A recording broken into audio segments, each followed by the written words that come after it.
Hello dear aspirants. Medicine का बहुत important topic है डायबिटीज मेलाइटस। ठीक है, जो एग्जाम पॉइंट ऑफ व्यू से भी इंपॉर्टेंट है और जनरल में भी इंपॉर्टेंट है। डायबिटिक मेलाइटिस जो है, इसका डायग्नोस्टिक क्राइटेरिया क्या है? चार डायग्नोस्टिक क्राइटेरिया है, कोई से भी फॉलो हो रहे हैं, फुलफिल हो रहे हैं तो हम डायबिटीज मेलाइटिस कह सकते हैं। सिम्टम्स यानी पॉलीयूरिया, पॉलीडिप्सिया के साथ वेट लॉस हो रहा है, या फिर उसका आरबीएस कराया 200 से ज़्यादा आ रहा है, तो हम उसको डायबिटीज मेलाइटिस बोल सकते हैं। Second, fasting blood sugar level check किया, 126 mg/dl से ज़्यादा आ रहा है तो उसको बोल सकते हैं। HbA1c अगर 6.5% से ज़्यादा आ रहा है तब उसको कह सकते हैं। और 2 hour plasma glucose level check किया ओरल ग्लूकोज देने के बाद, 200 से ज़्यादा आ रहा है तो उसको हम डायबिटीज मेलाइटिस कह सकते हैं। ठीक है, टाइप्स की बात करें तो टाइप्स आपने टाइप 1, टाइप 2 सुना होगा। दो टाइप इसके और होते हैं, 1.5 और मोदी। मोदी मतलब क्या होता है? मोडी क्या होता है? मेच्योरिटी ऑनसेट डायबिटीज इन यंग। ठीक है, और केपीडी क्या होता है जो 1.5 में इसको क्लासिफाई किया है? केपीडी मतलब हुआ कीटोसिस, जो इसका साइड इफेक्ट होता है, कीटोन बॉडी बढ़ जाता है, कीटोसिस प्रोन डायबिटीज बोलते हैं इसको हम। सेकंड, लाडा मतलब latent autoimmune diabetes in adults. Okay, तो इतने टाइप्स हमने पढ़ लिए, किसके बेसिस पे कौन सी एज अफेक्ट होती है, बॉडी इसमें थिन होती है कि ओबेज होती है, कीटोन इसमें आता है कि नहीं आता है, इंसुलिन रिस्पॉन्स कैसा आ रहा है, और ओरल जो हम एंटी डायबिटिक देते हैं उसमें कैसा रिस्पॉन्स आ रहा है। ठीक है, तो इससे हम पता लगा सकते हैं कि अगर ओरली रिस्पॉन्स नहीं कर रहा है तो ऑटोइम्यून है, अगर ओरली रिस्पॉन्स कर रहा है तो मतलब बीटा सेल्स को स्टिमुलस करने पे काम कर जा रहा है। ठीक है, फिर इंसुलिन देने पे काम कर रहा है नहीं कर रहा है, बॉडी इसमें टाइप 1 में थिन होती है। ठीक है, यूजली जो है होने को तो 30 के बाद भी अफेक्ट हो सकता है, और 30 से पहले वाली एज को अफेक्ट करता है। ठीक है, टाइप 2 वाला 30 से बाद करता है। ठीक है, ओबेज होता है इसमें पर्सन।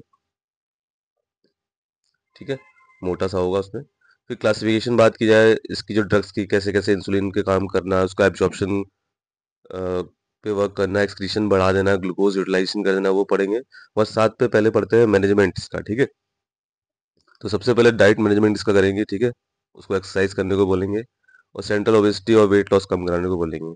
और साथ में जो एक क्लास चला देंगे हम ड्रग की इसकी, जिसे हम मेटफॉर्मिन बोलते हैं। वो कौन सी क्लास में आती है? बाइगोनाइट्स के अंदर आती है। ठीक है, फिर उस पर अगर और कंट्रोल नहीं होता तो उसका HbA1c चेक कराते रहेंगे, एसेस करते रहेंगे। ठीक है, कितना कंट्रोल है। नहीं कंट्रोल हो रहा है तो मेटफॉर्मिन के साथ हम सेकेंड क्लास भी चला सकते हैं। ठीक, उसके बाद फिर भी कंट्रोल नहीं हो रहा था तो एक और क्लास के ड्रग चला सकते हैं। ठीक है, साथ में फिर इंसुलिन पे आ जाते हैं। ठीक है, इसके साइड इफेक्ट भी देखेंगे हम। आइए, अब कैसे काम करती है जो डायबिटीज वाली ड्रग है। ठीक है, एंटी डायबिटिक वाली। ब्लड में जो शुगर लेवल हो रहा है वो बढ़ा हुआ है। ठीक है, BSL बढ़ा हुआ है तो उसको हमको कम करवाना है। कैसे कम करा सकते हैं? बॉडी में इंसुलिन कम है तो इंसुलिन सिक्रीशन बढ़ाने वाली जो दवाइयां हैं, जैसे कि जो इंसुलिन का, मान लो इंसुलिन बॉडी जो हार्मोन निकाल रहा है हमारा, उसका मेटाबॉलिज्म को कम कर दिया जाए, मतलब देर तक का वो ब्लड में रहेगा तो इंसुलिन ज़्यादा रहेगा तो ब्लड मेंटेन रहेगा। ठीक है, शुगर लेवल। तो कौन सी होती है वो? जैसे DPP4 इनिबिटर हम यूज करते हैं, जिसमें ग्लिप्टिन आती है, सीटाग्लिप्टिन वगैरह जो आती है वो इसकी क्लास की होती है। दूसरा कैसे कैसे कर सकते हैं हम? जो सोडियम, जो ये पोटेशियम ATP चैनल्स के थ्रू कैल्शियम बढ़ रहा था, उसके बाद इंसुलिन निकलता है, तो इसको हम क्या करें? इसमें हम इसको ब्लॉक कर सकते हैं हम लोग। ठीक है, पोटेशियम चैनल, ठीक है, ओपनर को। तो सल्फोनाइल यूरिया इसी क्लास की आती है, इसमें ग्लिपिजाइड ग्लिमिप्राइड हो गया। ठीक है, मैग्नेटिनाइट्स हो गया। ठीक, फिर दूसरा क्या कर सकते हैं हम कि इसका जो एब्जॉर्प्शन है वो हम क्या कर सकते हैं? इसको रोक सकते हैं, क्योंकि वो इंटेस्टाइनल एब्जॉर्ब होके ब्लड में जाएगा, तो वहां हम रोक सकते हैं उसको। किसके थ्रू? अल्फा ग्लूकोसाइडेस। इस पे कौन सी वर्क करती है?